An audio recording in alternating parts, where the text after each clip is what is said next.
Welcome to Expert, the LanguageCert International ESOL C1 level spoken qualification, and it of course focuses on the candidate's spoken skills. This exam consists of 4 parts, all of them assessing language based on practical experience and everyday English. The candidates are initially asked to share personal information and then during the second part asked to participate in a situational role play. During the third part, they participate in an interactive communicative task along with their interlocutor. Finally, they are expected to produce a long turn after they've been given a topic and some time to prepare their response. Follow-up questions conclude this last part of the exam and the spoken exam itself. The exam setup is friendly as each candidate is examined individually, not with another candidate. The session is led by an interlocutor who does not assess the candidate but conducts the spoken exam in accordance with all LanguageCert regulations. The whole session is recorded in digital format, uploaded to our examinations platform and sent to a fully trained independent LanguageCert assessor to be marked. Remarking is available whenever required and the pass mark is an overall 50%. Part 1 aims to initially set the candidate at ease and elicit personal information. The first 2 questions, which aim at eliciting the candidate's name, spelling, and where he or she is from, are not assessed. However, the next questions are assessed and the candidate will be asked between 3 and 5 more questions.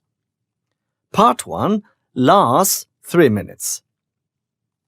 Part 2 requires the candidate to take part in a situational role play. The aim of this task is for the candidate to use functional language in a range of real-life, everyday situations.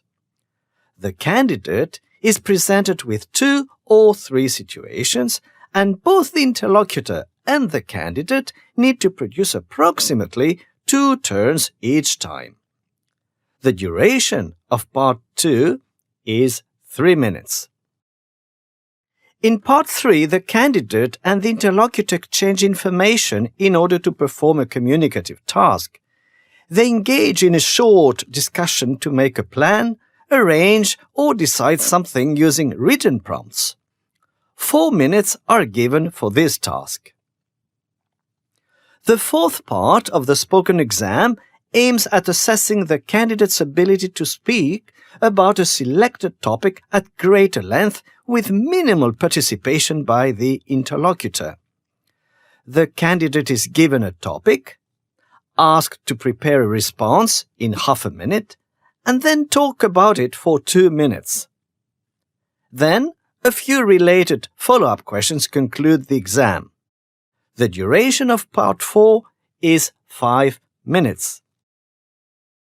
Here are a few sample questions now. As mentioned before, Part 1 aims at setting the candidate at ease and eliciting personal information about him or her. The first 2 questions, which aim at eliciting the candidate's name and spelling, and where he or she is from, are not assessed. However, the next questions are assessed, and the candidate will be asked between 3 and 5 more questions. The first assessed question may relate to parental responsibilities, and for instance, the question might relate to why some children become spoiled. Then the interlocutor will proceed with a second question taken from a second set, which in our case here relates to money management. And the question might be the following. In your opinion, what's the best way of saving money? The interlocutor goes on with a third question from a third set, and depending on the time left for this part of the spoken exam, might ask a fourth and a fifth question from a fourth and a fifth set. The duration of this part of the exam is 3 minutes. Part 2, which lasts 3 minutes, requires the candidate to take part in a situational role play. He or she will be asked to take part in 2 or 3 situations. Both the candidate and the interlocutor need to produce approximately 2 turns during each situation. The interlocutor chooses a situation from a set, reads it out to the candidate, and the candidate responds to it. Here we can see an example where the interlocutor tells the candidate the following. "We're flatmates. I start. Why on earth do you keep tidying up? I can't find my laptop yet again." The interlocutor initiates the situation, and both the candidate and the interlocutor need to produce approximately 2 turns. Then, the interlocutor provides a second situation where this time it is the candidate who has to start. An example of the type of situation initiated by the candidate might be, "We're best friends. I've just told you I've been made redundant." You start. Here again, both the candidate and the interlocutor need to produce approximately 2 turns. If there is time left, the interlocutor may present a third situation, which might be taken from the first set of situations or from the second set. The duration of this second part of the spoken exam is 3 minutes. In the third part of the spoken exam, the candidate and the interlocutor engage in a discussion to make a plan, arrange or decide something using written prompts. In this example, the interlocutor informs the candidate that they are going to discuss something together and exchange ideas on how people can boost their self-esteem.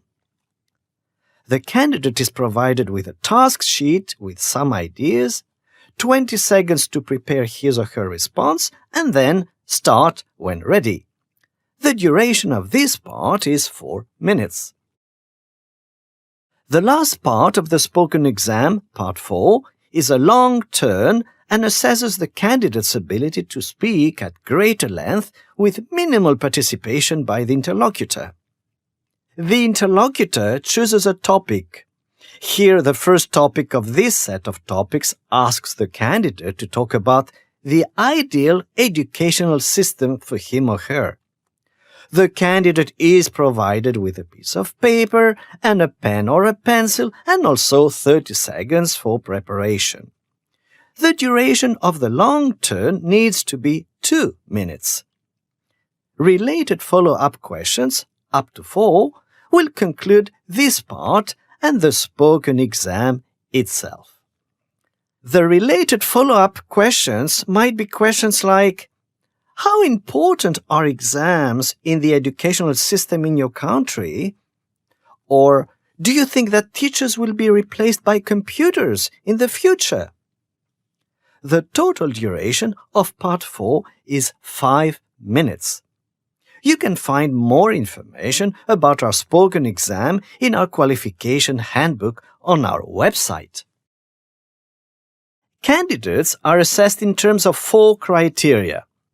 Task fulfillment and coherence, that is, the candidate's ability to manage the task adequately for the level and link the utterances into coherent speech. Accuracy and range of grammar, in other words, the candidate's ability to demonstrate a range and control of grammar. Accuracy and range of vocabulary, which relates to his or her ability to demonstrate a range and control of vocabulary. And lastly, pronunciation, intonation, and fluency, which measures the candidate's ability to connect utterances, maintain the flow, and engage in effective communicative exchanges. Candidates are awarded up to 3 marks per criterion and collect up to 12 marks.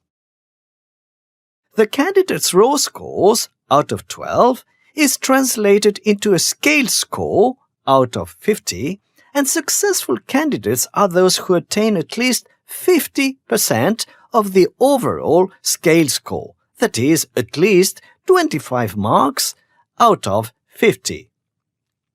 If they do exceptionally well and collect more than 34 marks, they will be awarded a high pass. Here are some pages from the Interlocutor's Questions booklet, the pages on the left, and there's the candidate's task sheet on the right. For more information on this component of the exam and for support materials, simply follow this link.